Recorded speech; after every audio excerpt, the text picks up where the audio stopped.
Welcome back मेरे प्यारे प्यारे विद्यार्थियों। तो आज हम इस सेशन में जानेंगे काइंड्स ऑफ सेंटेंस के बारे में। तो सबसे पहले आपको सेंटेंस के बारे में पता होना चाहिए। जैसा कि मैंने आपको पहले भी बताया था, पिछला वीडियो एक बनाया भी था, सेंटेंस किसे कहते हैं। तो और आपको वहां पे मैं आप सबको बता चुका हूं कि सेंटेंस जो होता है वो वर्ड का समूह होता है। क्या होता है? शब्दों का समूह होता है। जब वर्ड को आप एक जगह जमा करते हो और एक अच्छा सा अर्थ देता है तो उसी को क्या बोलते हैं? सेंटेंस बोलते हैं। ठीक है, ये क्लियर होना चाहिए आप लोगों का। सेंटेंस जो होता है वर्ड का समूह होता है, बशर्ते कि एक अच्छा सा क्या अर्थ देता हो। अब यहाँ इस वीडियो में हम जानेंगे कि सेंटेंस कितने तरह का होता है। तो आइए चलिए शुरू करते हैं, सेंटेंस कितने तरीका का होता है। ठीक है, तो चलिए शुरू होते हैं।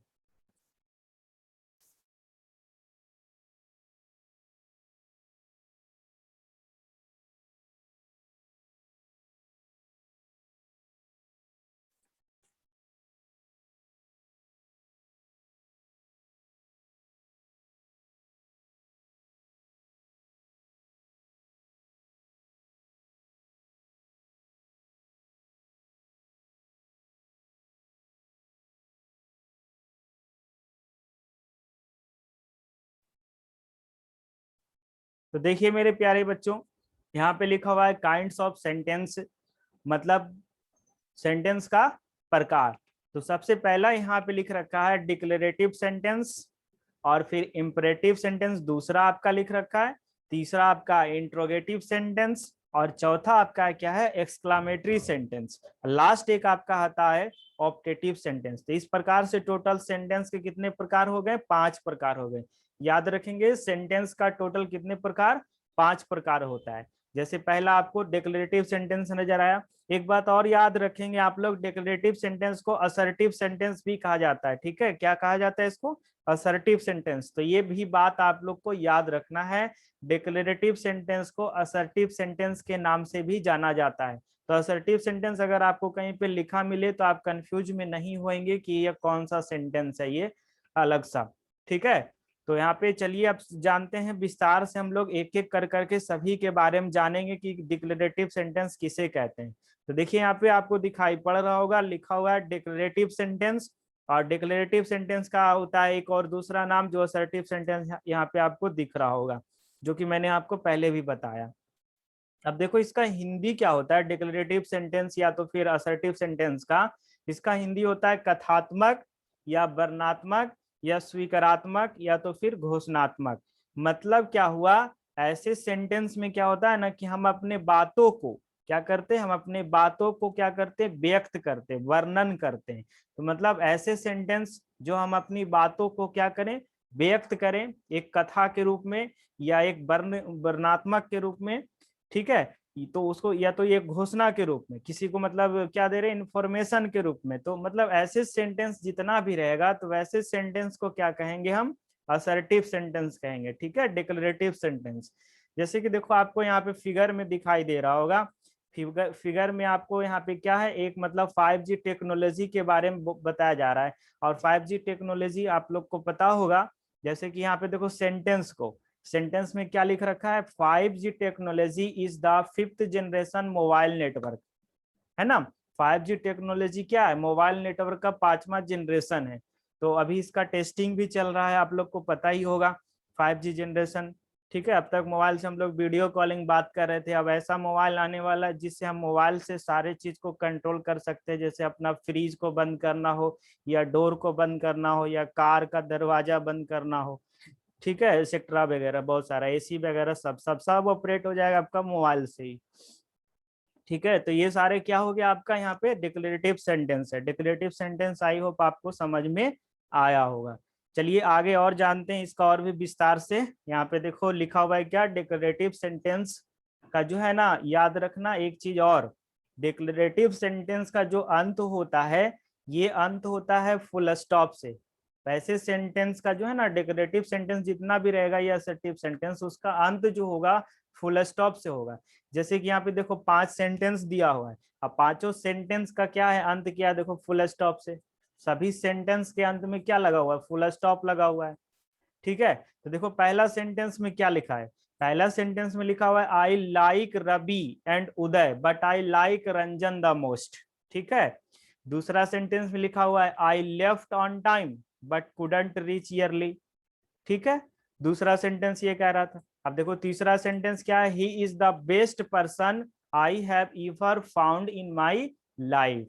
चौथा सेंटेंस देखो क्या है, चौथा सेंटेंस कह रहा है I don't think this movie is worth watching. Clear है। उसके बाद देखो पांचवा सेंटेंस कह रहा है कोरोना वायरस इज डेंजरस। तो मतलब इस प्रकार से ये 5 सेंटेंस जो आप देख रहे हो, ये पांचों सेंटेंस आपको क्या कर रहा है, इंफॉर्मेशन दे रहा है, कुछ बता रहा है आपको। ठीक है, अपनी बातों को क्या कर रहा है, व्यक्त कर रहा है। तो ऐसे सेंटेंस जो भी मतलब बात को व्यक्त करे, बताने वाला सेंटेंस, बताने वाला काम करे, तो वैसे सेंटेंस को ही क्या कहते हैं, असर्टिव सेंटेंस कहते हैं। और इसका जो है ना अंत जो होता है किस किस साइन से होता है, तो फुल स्टॉप से होता है, ये भी याद रखोगे आप लोग। ठीक है, इसका जो है अंत होता है किससे होता है, फुल स्टॉप से होता है। आगे देखिए आता है आपका इंपरेटिव सेंटेंस दूसरा में, और इंपरेटिव सेंटेंस का देखिए हिंदी से आपको समझ में आना चाहिए, लिखा हुआ है क्या, आदेश सूचक वाक्य। यानी इसमें क्या होता है, आदेश हम लोग करते हैं, किसी को हम लोग कमांड करते हैं, या तो किसी को रिक्वेस्ट करते हैं, या किसी से कोई विश भी करते हैं। ठीक है, आज्ञा, आदेश या प्रार्थना का चर्चा होता है। जो भी मतलब सेंटेंस में आपको आज्ञा कर चर्चा करे, या आदेश किसी को दे, या किसी से कोई इच्छा व्यक्त करे, तो वैसे सेंटेंस को किस में रखा गया है, इंपरेटिव सेंटेंस में रखा गया है। जैसे कि देखिए इस फिगर में आप देख पा रहे होंगे, यहाँ पे बहुत सारा स्टूडेंट जो है पढ़ाई कर रहा है, और पढ़ाई कर रहे हैं। तो देखिए यहाँ पे एक सेंटेंस भी लिखा ऊपर में है कि ask the children to get ready for test.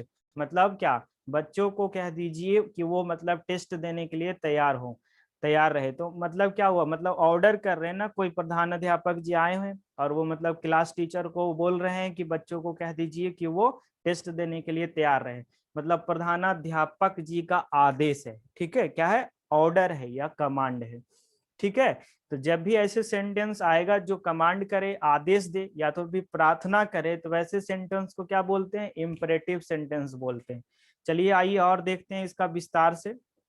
Mostly इसको याद रखेंगे आप लोग, इसका जो अंत होता है ना, ये फुल स्टॉप से होता है, लेकिन कभी कभार क्या होता है, एक्सक्लामेशन मार्क से भी हो जाता है। ठीक है, इस सेंटेंस का जो अंत होता है फुल स्टॉप से होता है, लेकिन कभी कभी क्या होता है, एक्सक्लामेशन मार्क पे भी होता है।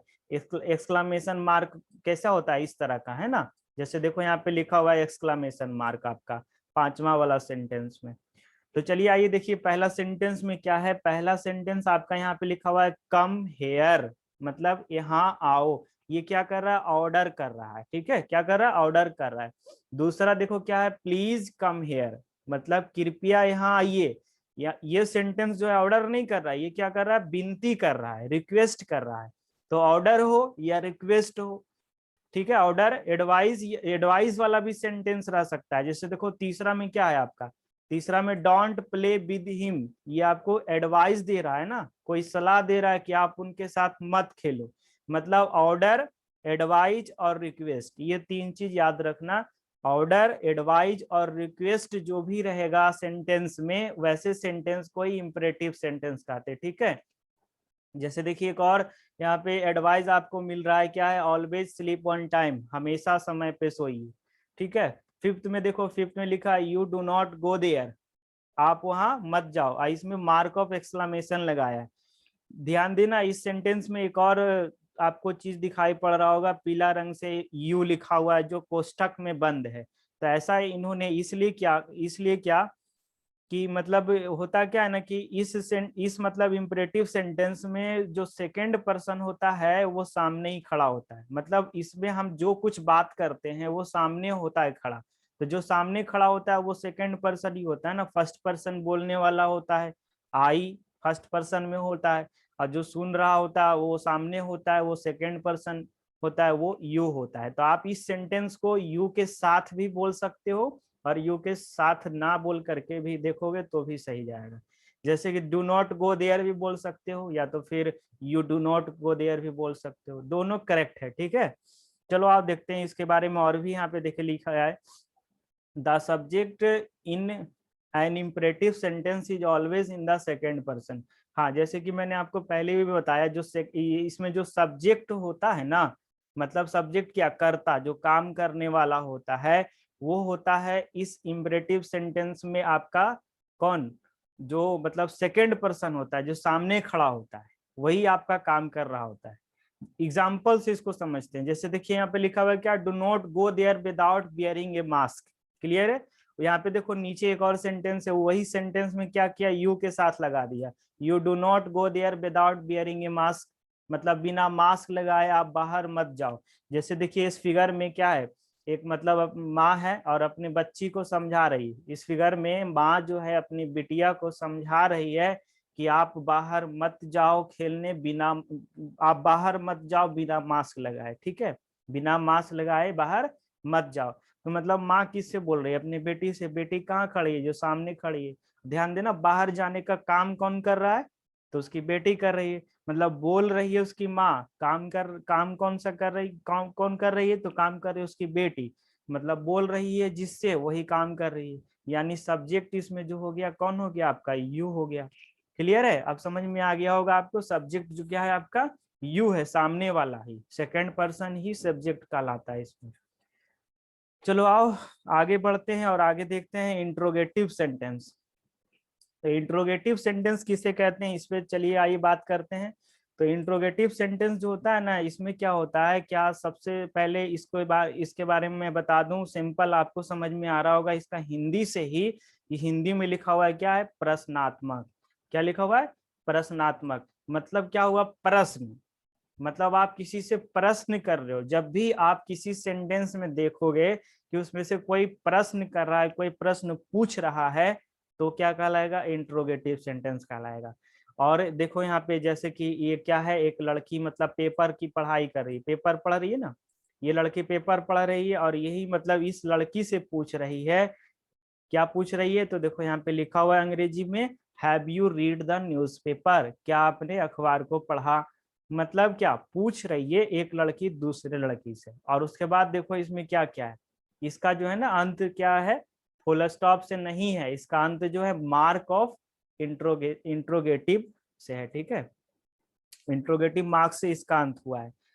चलिए आज देखते हैं और भी इसको विस्तार पूर्वक। जैसे इंट्रोगेटिव सेंटेंस का जो है अंत होता है क्वेश्चन मार्क से होता है, ठीक है, इंट्रोगेटिव मार्क से होता है।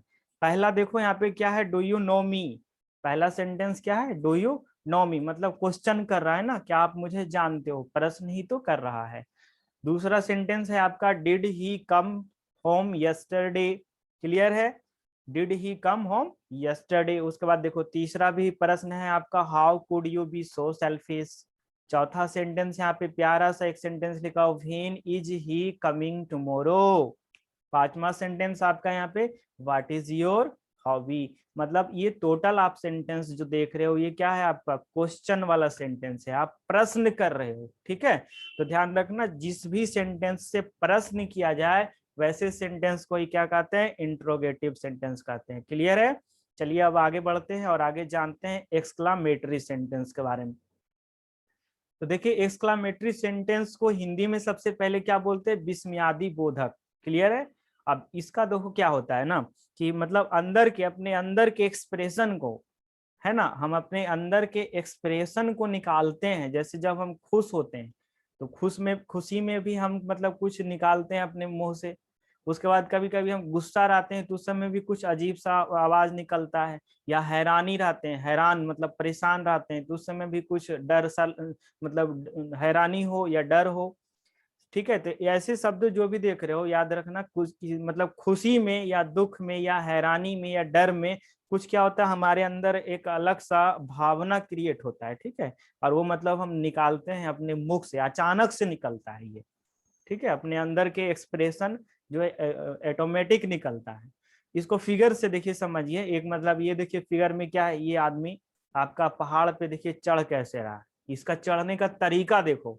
इसका चढ़ने का तरीका ऐसा है कि देख करके आप मतलब चौंक करके बोल सकते हो, what an impossible task that is.